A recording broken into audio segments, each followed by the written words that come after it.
Grüße, Ihr Alexander Föhr.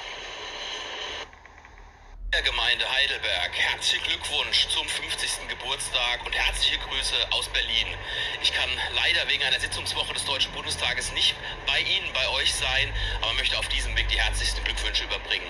Vielen Dank für das langjährige, intensive Engagement in unserer Stadt, dass Ihre Gemeinde so einen wichtigen Teil der Stadtgesellschaft ausmacht. Ich freue mich, dass Sie so engagiert sind, dass Sie sich so engagiert einbringen in das, was unsere Gemeinschaft, was Heidelberg ausmacht. Ich wünsche Ihnen eine tolle Feier, viel Freude bei dem, was Sie anpacken in Zukunft und gratuliere nochmal ganz herzlich aus Berlin. Herzliche Grüße, Ihr Alexander Föhr. Der Gemeinde Heidelberg, herzlichen Glückwunsch zum 50. Geburtstag und herzliche Grüße aus Berlin. Ich kann leider wegen einer Sitzungswoche des Deutschen Bundestages nicht bei Ihnen, bei euch sein, aber möchte auf diesem Weg die herzlichsten Glückwünsche überbringen.